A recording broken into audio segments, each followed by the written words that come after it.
Livro 10 datas que todo católico deveria conhecer, Diane Moser. Esta obra é essencial para quem deseja adquirir uma visão de conjunto da história da Igreja, sem precisar recorrer a trabalhos eruditos sobre períodos específicos ou a coleções de numerosos e pesados volumes. Após percorrer uma narrativa intensa, o leitor fechará este livro confiante de que não importa quão sombrios ou perigosos sejam os tempos, Deus nunca abandona o seu povo. Introdução. Em 1943, veio à luz um livro infantil chamado Pages of History, A Picture Book of World Dates. Foi publicado naquela época sombria em que as datas eram consideradas importantes. Continha cerca de 20 eventos, cada um brevemente descrito, datado e acompanhado de uma bela ilustração. O objetivo do livro estava expresso em seu título. Um marcador, PEG, é algo que indica, determina ou divide alguma coisa. Um marco histórico, do mesmo modo, é um princípio de organização para a memória, um ponto em torno do qual se reúnem personagens e acontecimentos importantes. Para se ter uma visão panorâmica da história católica, desde o período romano até o século XX, é crucial selecionar um grupo de datas, o qual serve de estrutura para uma visão de conjunto. É isso que esse livro se propõe a fornecer. Acredito ser unânime a opinião de que todo católico deve conhecer alguma coisa do passado de sua religião. Afinal, é em decorrência desse passado que se compreende o atual estado da Igreja e da civilização ocidental. Não basta conhecer o catecismo, a vida de alguns santos e algumas passagens bíblicas. Na verdade, o que se encontra na Bíblia é um relato detalhado de quão ativo foi Deus na história do povo escolhido, ao guiá-lo, recompensá-lo ou castigá-lo.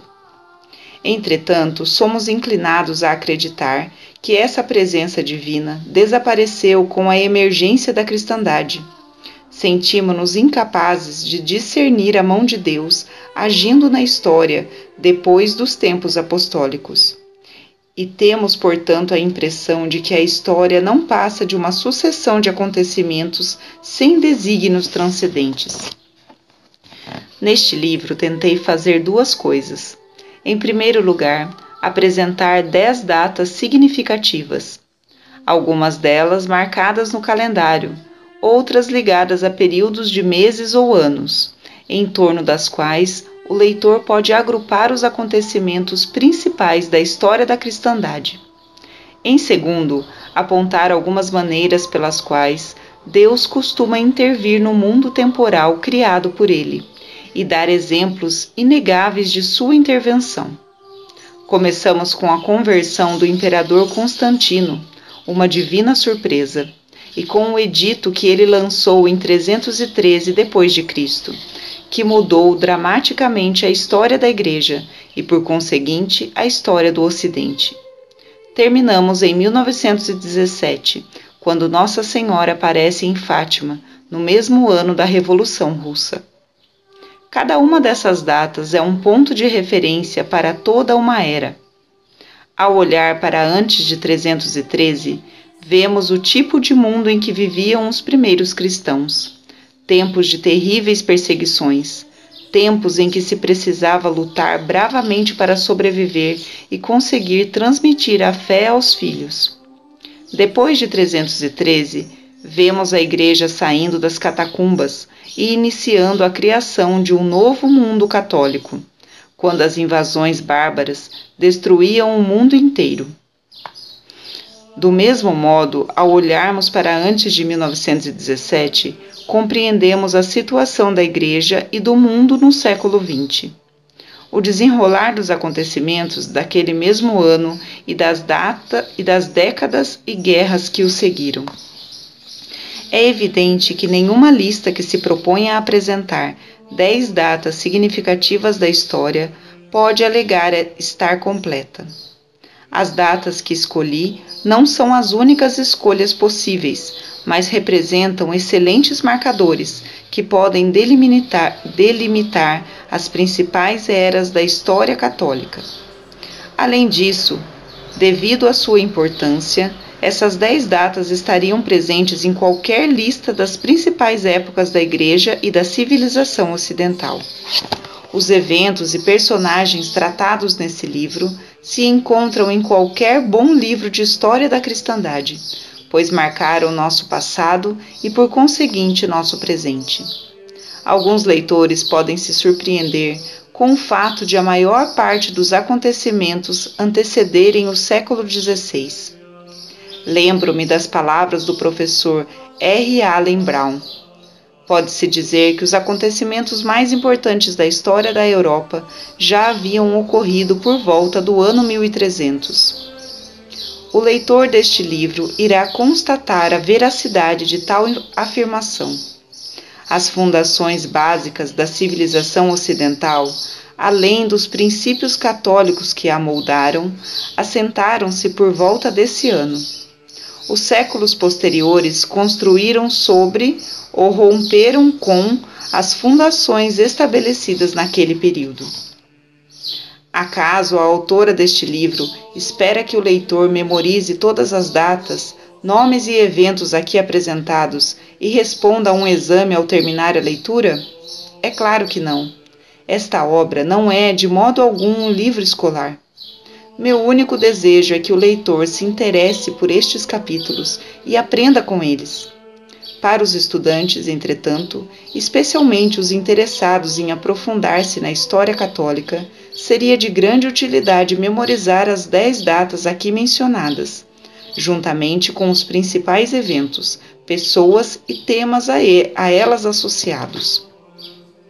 O leitor irá adquirir neste livro uma percepção do desenvolvimento da história católica.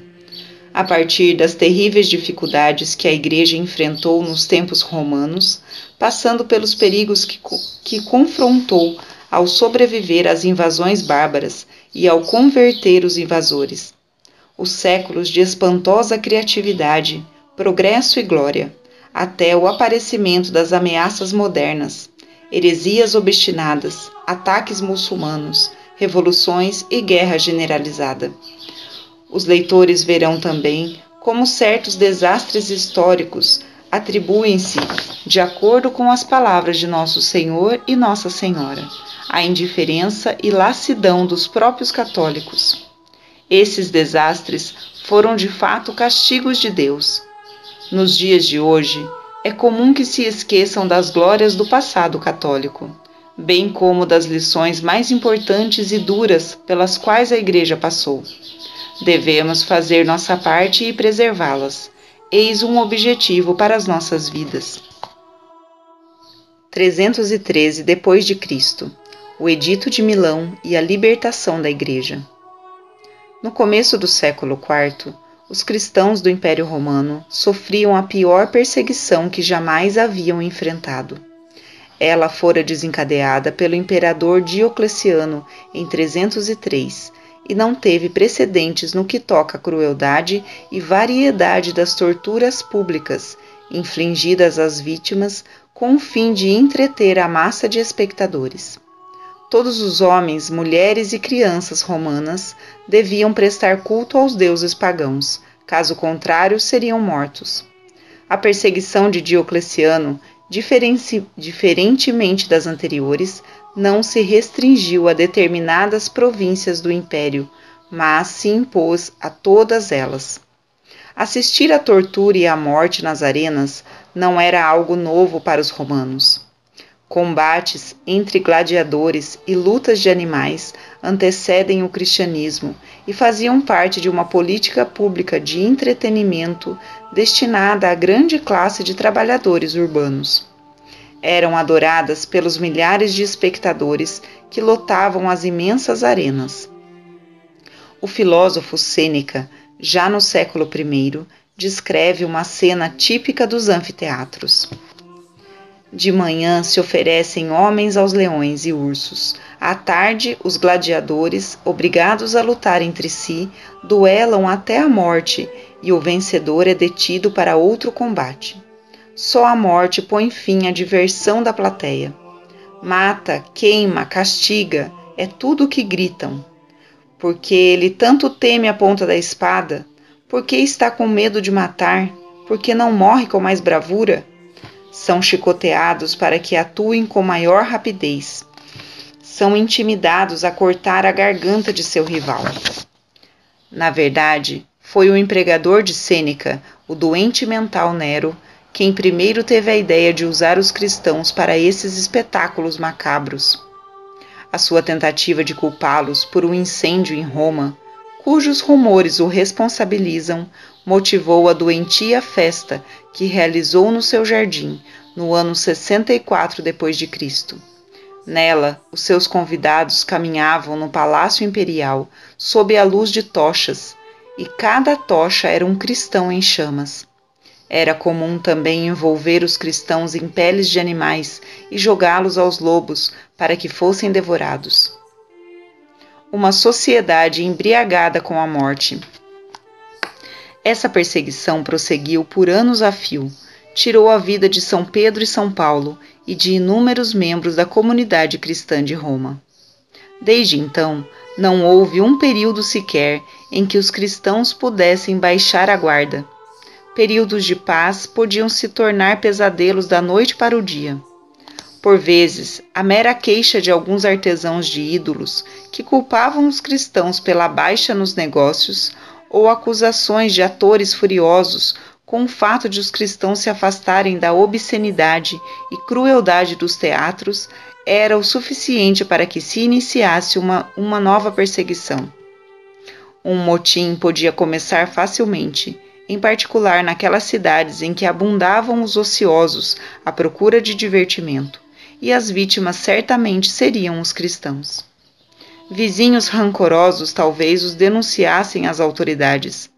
Os cristãos recusavam seus convites para jantar, pois assim não precisariam oferecer a costumeira libação aos deuses da casa, e também afastavam seus filhos das escolas pagãs. Conforme escreve São Justino Marte, os cristãos não prejudicam o mundo em nada, mas como rejeitam os prazeres que ele lhes oferece, o mundo os odeia. Naquele tempo, a política imperial exigia a devoção aos deuses romanos e mais tarde exigiu a participação no culto ao imperador. Os judeus, porém, estavam isentos dessa exigência e até a época de Nero, as autoridades romanas não estavam cientes de que o cristianismo e o judaísmo eram religiões diferentes. No entanto, uma vez que a distinção havia sido feita, não mais se pouparam os cristãos. E caso o Estado decidisse persegui-los, era muito difícil que conseguissem escapar. Eles estavam sujeitos à execução pública a qualquer hora. Era este um dos atos do programa vespertino de entretenimento das massas. As massas, porém, se entediavam facilmente, e à medida que se tornavam insensíveis à violência e à morte, novos métodos de torturas passaram a ser empregados. Na época da perseguição de Diocleciano, começo do século IV, essas torturas se tornaram tão cruéis que alguns historiadores se abstêm de descrevê-las em detalhes. Conta-se que eram tão terríveis para as mulheres, particularmente no Egito, que algumas delas, a fim de não se submeter a tamanha vergonha e desonra, preferiam cometer suicídio. Como observa o historiador Henry Daniel Hopes, uma sociedade inteira embriagou-se com sadismo e tortura.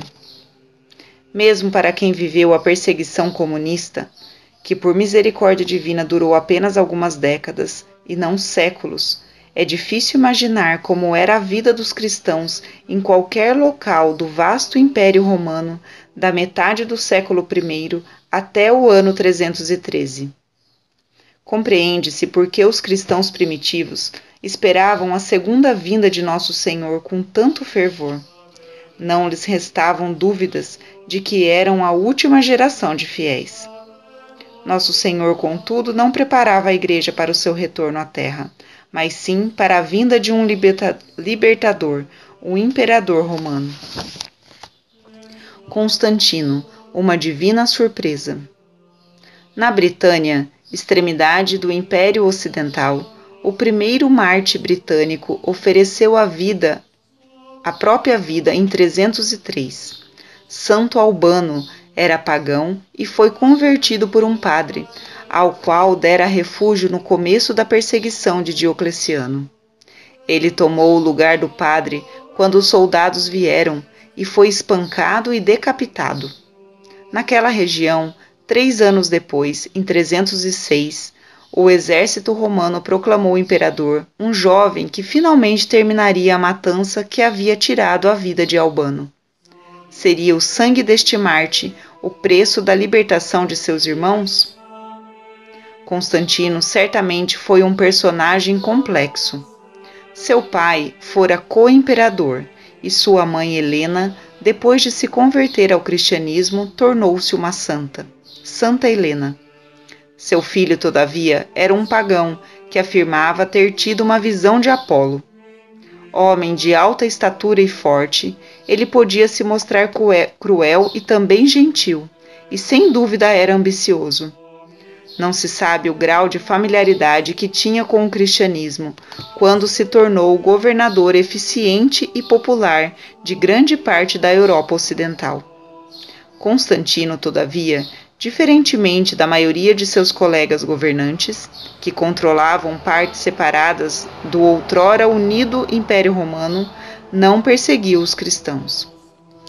Diocleciano havia decidido que o império era grande demais para que um só homem o controlasse.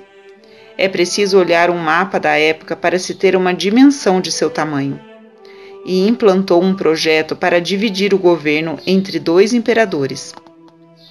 Cada um teria um substituto, que teoricamente não iria depô-lo e o sucederia no momento adequado. No período caótico que seguiu a aposentadoria de Diocleciano em 305, Constantino tinha em torno de 25 anos.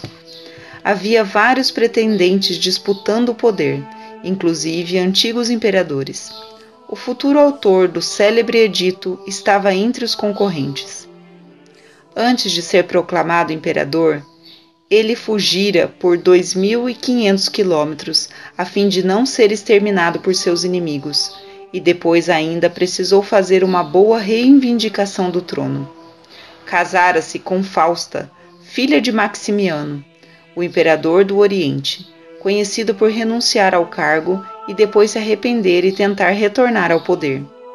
Por fim, Maximiano tentou livrar-se de seu genro, mas Constantino tratou-se de livrar-se dele primeiro. A menos que a morte de Maximiano, por enforcamento na prisão, tenha de fato sido suicídio. E então teve de enfrentar Maxêncio, irmão de Fausta, e seu exército.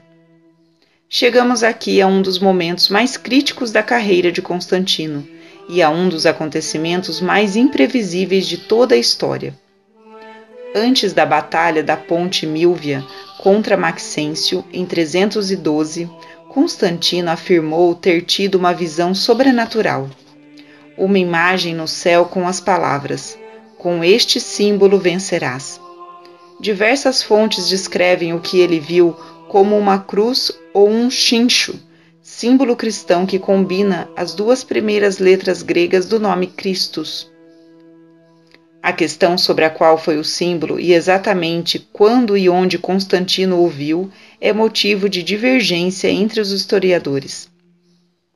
O bispo e historiador Eusébio de Cesareia afirma ter ouvido essa história do próprio Constantino, pouco antes de o imperador morrer, e não há motivos para se duvidar do prelado. No seu relato, Eusébio descreve o herói a caminho da batalha contra Maxêncio, o qual tinha a reputação de ser cruel e opressor com o povo romano. Então, numa tarde, conforme o sol se punha, ele viu no céu uma luminosa cruz. Naquela noite, enquanto dormia, Cristo, o Filho de Deus, apareceu-lhe com o mesmo símbolo que ele vira brilhar no céu, e ordenou-lhe que fizesse dele um emblema e o reproduzisse em seus estandartes, prometendo-lhe a vitória. Quando acordou, Constantino convocou alguns ourives para que fizessem um modelo do símbolo, o qual Eusébio relata em detalhes. Ele descreve o modelo como uma cruz superposta a uma coroa, dentro da qual havia um xixo. Isso sustenta a tese de que o imperador teria visto tanto a cruz como o monograma. Segundo Eusébio, desde então o imperador usou um capacete com um monograma entalhado e fez com que suas legiões carregassem um estandarte marcado com o símbolo. Eusébio confessa que se esqueceu do lugar em que o incidente ocorrera. Alguns historiadores acreditam que a visão e o sonho se passaram na Gália, antes de o exército descer até a Itália, e não momentos antes do confronto. Essa teoria é plausível, em razão do tempo que seria necessário para se fazer o modelo e reproduzi-lo nos equipamentos de guerra e nos estandartes do exército. O fato é que Constantino e seu exército, cerca de 40.000 homens, adentraram o interior, onde muitos os receberam como libertadores, numa campanha militar que por vezes é comparada à invasão da Itália por Napoleão. Por fim, às margens do rio Tibre, a menos de 16 quilômetros de Roma, eles confrontaram o poderoso exército de Maxêncio, de 100.000 homens. Maxêncio havia consultado freneticamente todos os sacerdotes pagãos que encontrara, em busca da ajuda dos deuses romanos. É certo que não era bom estrategista, pois partira do lado romano com seu exército para atravessar o rio através da única ponte da região, a Ponte Milvia, utilizando-se também de uma ponte de barcas. Ele distribuíra seu exército de costas para o rio, e quando teve de recuar sob a ameaça de Constantino, sua fuga estava condenada. O próprio Maxêncio caiu no rio com seu cavalo e sua armadura e morreu afogado. No dia seguinte, 29 de outubro de 312, Constantino entrou triunfante em Roma. A comunidade cristã, sitiada, viu naquela vitória a ação de Deus libertando-a. Se isso não transformou Constantino imediatamente em cristão, certamente deve tê-lo feito pensar sobre a religião de sua mãe e o dispôs a favor de seus praticantes.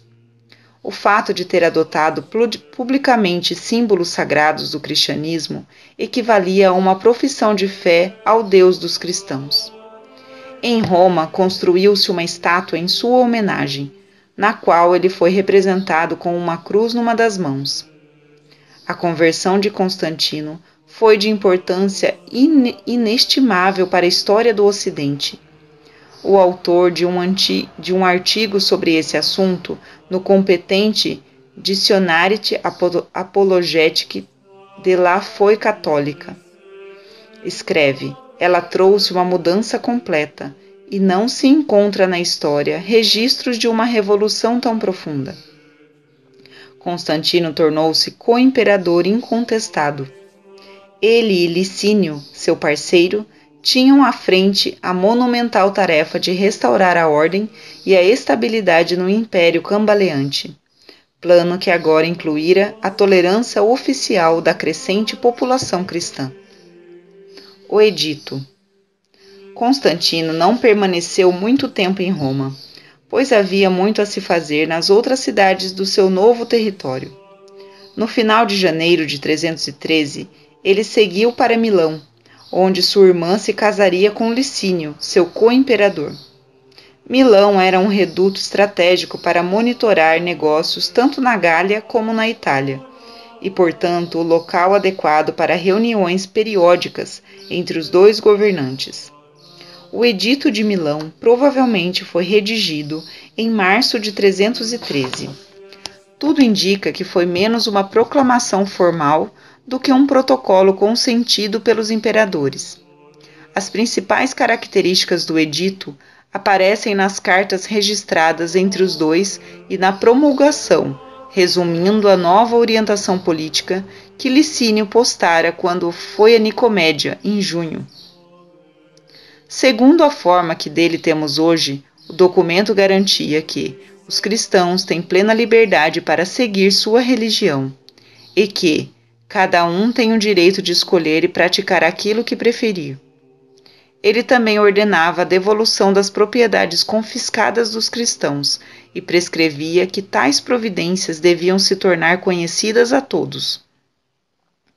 Qual deve ter sido a reação dos cristãos romanos ao ler esse documento? Após quase 3 séculos de perseguições terríveis pelo Estado romano, a medida deve lhes ter parecido boa demais para ser verdade. Afinal, ainda se acreditava que os 2 imperadores eram pagãos, embora se contassem histórias a respeito da estranha experiência de Constantino antes da Batalha da Ponte Milvia. Garantias de tolerância aos cristãos não eram desconhecidas.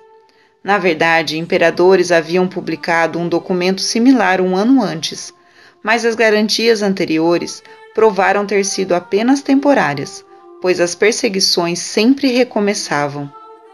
Portanto, juntamente com a esperança que deve ter brotado no coração daqueles cristãos que leram o edito, é provável que tenha havido ceticismo. Eles esperariam cautelosamente para ver como a situação se desenrolaria. Naquele momento, os fiéis, padres e bispos que se reuniam nas catacumbas para celebrar a missa ainda ficariam à espreita, para ter certeza de que não estavam sendo seguidos. Como se viu, o Edito de Milão seria a grande carta de libertação da Igreja Católica. Ele foi uma das grandes surpresas divinas que pontuam a história da Igreja. Quase tudo na vida dos cristãos, pelo menos no Ocidente, pois a perseguição prosseguiu por mais tempo em partes da Ásia Menor e do Egito, estava prestes a mudar. Após o Edito. A promulgação do Edito teve como consequência imediata a suspensão das perseguições. A tolerância temporária do cristianismo, proclamada em 312, agora se tornara um direito civil. A comunidade cristã pôde deixar as catacumbas e praticar seus ritos publicamente e com segurança. Já em 313, o Papa Melquíades conduzia um concílio no antigo palácio de Fausta, esposa de Constantino. O próprio Constantino, assim como sua mãe, construiu majestosas igrejas para o culto dos cristãos e tomou uma série de medidas em favor deles. Ele declarou o domingo um dia de descanso e criou leis contra algumas práticas imorais daquela sociedade notavelmente degenerada. Proibiu também a crucificação, porém não aboliu as violentas diversões às quais os cidadãos romanos estavam tão afeiçoados. Reprimir hábitos depravados não é tarefa fácil. A popularidade de nomes, costumes e festas cristãs aumentou entre o povo, e os ensinamentos de Cristo se difundiam mais facilmente.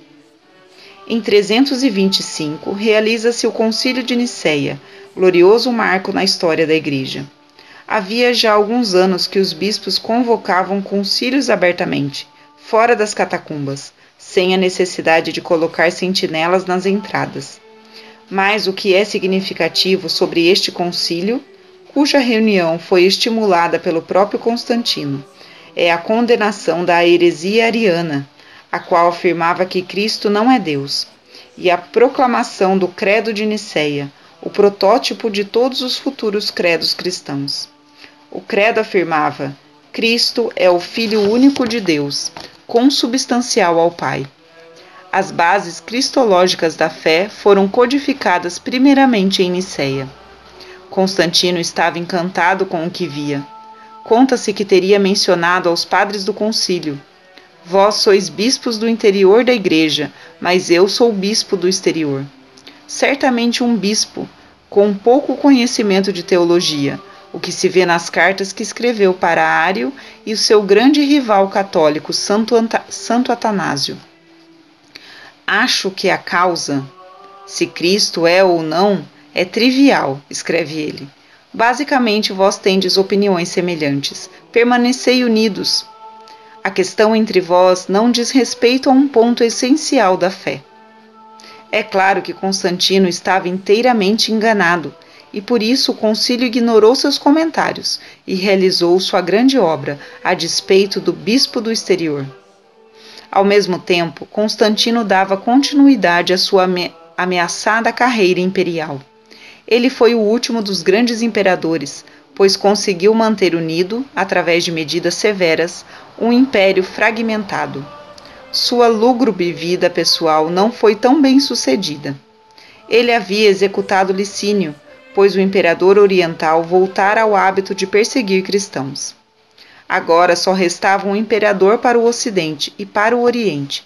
Constantino também executara sua esposa Fausta, pois suspeitava que ela o estivesse traindo com seu filho Crispus, de um casamento anterior, e providenciou também a execução do filho. Ele torturou prisioneiros de guerra até a morte e jogou um de seus inimigos políticos aos leões. Sua mãe Helena, já envelhecida e muito triste com essa matança, fez uma famosa peregrinação expiatória à Terra Santa.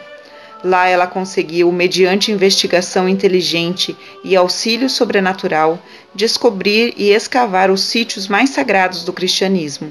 O Calvário, a Vera Cruz, o Santo Sepulcro e muitos outros sítios foram descobertos por Helena. E graças a construção de igrejas sobre os locais sagrados, estes puderam ser reconhecidos, mesmo após a catastrófica perda da Terra Santa para os árabes no século VIII. A decisiva divisão do Império. O filho de Helena, entretanto, tinha sua atenção voltada para o Oriente. Ele desejava mudar a capital do Império para um pequeno posto comercial grego conhecido como Bizâncio, no Estreito de Bósforo, perto do Mar Negro. Era uma ideia audaciosa, inimaginável para a maioria dos romanos, mas havia bons motivos para empreendê-la. Embora fosse próximo a fronteiras em que o Império sofria ataques esporádicos, o local tinha potencial para se tornar uma área praticamente inexpugnável. Era próximo a todas as principais rotas de comércio, e a empobrecida Itália não. Constantino também tinha motivos pessoais para levar esse projeto adiante. Ele suspeitava da lealdade de Roma, onde tinha muitos inimigos políticos. É provável também que Roma o lembrasse de Crispus, Fausta e de seus pecados. Por último, embora ainda não fosse batizado, tudo indica que ele quis sinceramente construir uma nova cidade que fosse cristã desde a sua fundação, apesar de lá haver templos pagãos que ele tolerou. A cidade, Nova Roma ou Constantinopla, foi construída em pouco tempo e provou ser uma decisão sábia, ao menos do ponto de vista estratégico. Após a queda do Império do Ocidente no século seguinte, sob a invasão dos bárbaros, Constantinopla, além de outras partes do Império do Oriente, sobreviveria mais 1000 anos. Entretanto, a civilização latina, que Constantino acreditava ter transportado para lá, não conseguiu fincar raízes. E o Império do Oriente, conhecido como Império Bizantino, tornou-se uma região helenizada, língua grega, pensamento grego e espiritualidade grega. Os imperadores orientais dominavam a Igreja, de tal modo que ela perdeu sua independência do Estado. Longe de permanecer a cidade católica dos sonhos de Constantino, Constantinopla seria o palco de sucessivas heresias. Cada vez mais insatisfeita com a submissão ao Papa, a Igreja Oriental, por fim, caiu no triste cisma, o grande cisma do Oriente, em 1054, até hoje não reparado. Houve um grande benefício, talvez não reconhecido na época, em transferir o aparato do governo para Constantinopla. Deixou-se Roma para a Igreja. Em vista do que ocorreria à Igreja no Oriente, o domínio do papado sobre Roma foi de um valor inestimável. Em Constantinopla, os imperadores se intrometiam cada vez mais em assuntos eclesiásticos e se ressentiam da autoridade dos papas na longínqua Itália. Muitos papas foram vítimas da ira perigosa desses governantes e chegaram a ser exilados ou mortos por lhes ter recusado o controle sobre a Igreja. Mais tarde, os papas enfrentariam problemas semelhantes com alguns monarcas do Ocidente, particularmente os imperadores germânicos. Mas é fato que em Roma os papas estavam menos vulneráveis aos imperadores do que se estivessem estabelecidos nas mesmas cidades que eles. O papado iria, no futuro, adquirir os estados pontifícios, com o intuito de transformá-los em território de proteção que desencorajassem as invasões, e encontrariam aliados entre o turbulento conjunto de tribos que suplantou o domínio romano no Ocidente, os francos e os normandos. Estes, em troca, defenderiam a independência do vigário de Cristo. Foi, portanto, providencial que a sé de Pedro permanecesse separada dos tronos imperiais. Desse modo, ela conseguiu respirar livremente e prosseguir sua missão divina com certa paz e segurança. Quanto ao imperador que alcançou tudo isso, sua vida espiritual foi repleta de ambiguidades até o fim. No começo de sua carreira, parece que ele tentou combinar elementos pagãos ao cristianismo. Mais tarde, tudo indica que a sua crença no cristianismo se fortaleceu e ele se tornou mais devoto, embora permitisse a construção de templos pagãos em Constantinopla e preservasse o culto ao imperador. A questão do batismo de Constantino é particularmente imprecisa. De acordo com Eusébio de Cesareia, e também com a maioria dos historiadores modernos, o imperador permaneceu um catecúmeno, por conseguinte impossibilitado de assistir à Santa Missa, até pouco antes de morrer. Qualquer que fosse a razão para isso, era comum na época atrasar o batismo a fim de ir diretamente para o céu após a morte, sem chances de cometer mais pecados. Ele o evitou até os seus últimos dias de vida. Em 337, doente, teve ele um pressentimento definitivo de que morreria. Bispos reuniram-se ao redor de seu leito de morte, e ele explicou que, embora pretendesse batizar-se no Rio Jordão, não iria mais esperar. Seus trajes reais deram lugar à túnica branca, utilizada no recebimento do batismo. Hoje é o dia pelo qual tanto esperei, ele sussurrou. Chegou a hora da salvação em que há tanto tempo aguardo. Após ser batizado por um bispo ariano, ele ainda teve tempo de dizer: agora me sinto verdadeiramente feliz. Vejo a luz divina. Constantino morreu num domingo de Pentecostes à tarde. Outra versão da história se encontra numa antiga tradição romana e numa inscrição na Basílica de Latrão, e tem sido corroborada por escritos de padres e doutores da Igreja por mais de 1000 anos, entre eles São Beda o Venerável. Segundo esta versão, Constantino teria sido batizado na Basílica de Latrão pelo Papa Silvestre I, que subiu ao trono em 314. Os escritos, discursos e ações cristãs do imperador certamente datam da sua vitória sobre Maxêncio, e se não fosse pelo relato de Eusébio de Cesareia, tocante e dramático, não haveria empecilhos para se aceitar a data anterior de seu batismo. Porém, quando se considera que Constantino pode ter sido batizado no leito de morte pelo bispo Eusébio de Nicomédia, que era ariano, permanece a possibilidade de que a história seja falsa, propaganda com o objetivo de alegar que o grande governante estava do lado dos hereges. Esse é o tipo de dúvida que motiva os historiadores a se debruçar sobre tomos antigos e empoeirados, à procura do documento decisivo que irá cortar o nó górdio de insolúveis histórias conflitantes. Mas esqueçamos o problema. Algum dia saberemos a verdade. Não precisamos seguir o Império Romano até a sua dissolução no século V. Essa história trata da desintegração econômica, social e cultural e de impotência política e militar. Um dos últimos imperadores conseguiu unificar o império, mas apenas temporariamente.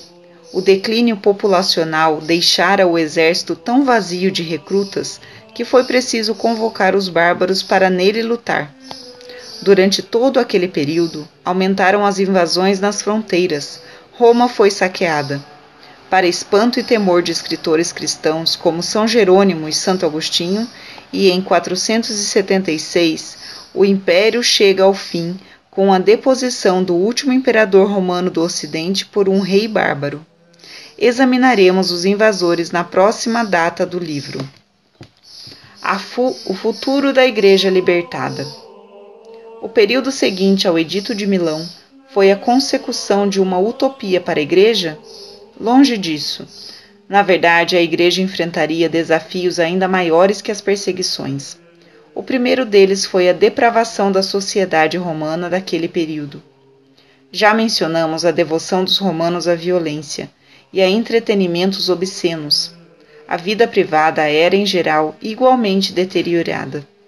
A reverência dos romanos ao casamento, à maternidade e à família havia quase desaparecido no final do Império, ao passo que entretenimentos homossexuais e pornográficos se tornaram comuns, juntamente com o aborto e o divórcio.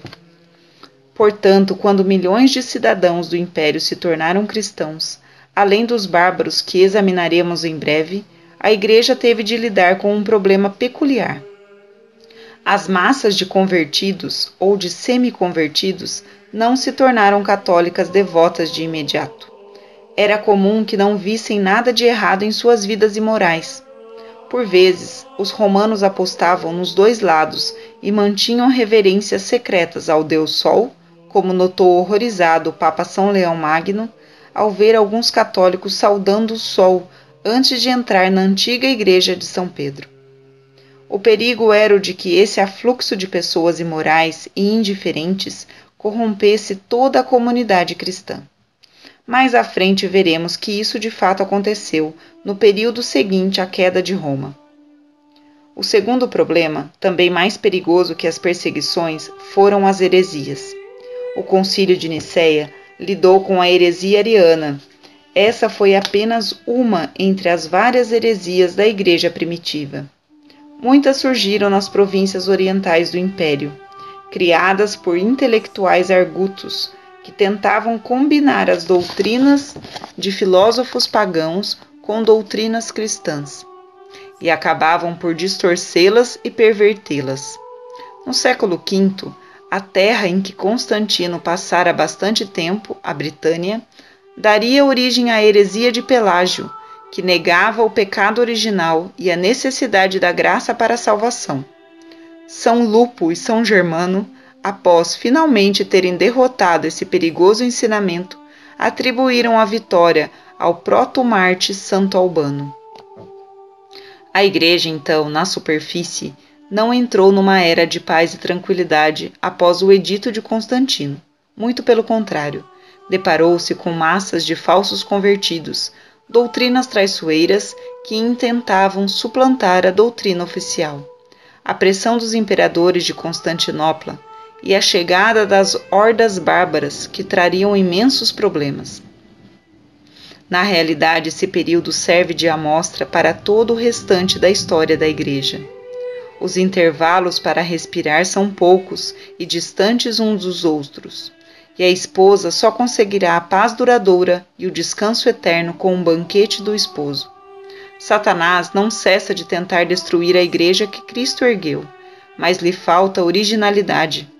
Veremos que a maior parte dos futuros problemas enfrentados pela Igreja serão apenas variações dos temas há pouco mencionados.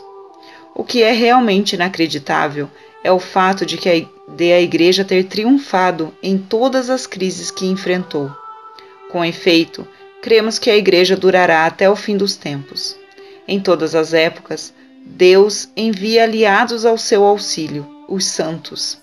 Mas envia também homens brutos e pecadores, que geralmente não parecem ser as escolhas mais prováveis para servir de instrumentos divinos. Dentre esses, Constantino, o Grande, foi o primeiro exemplo.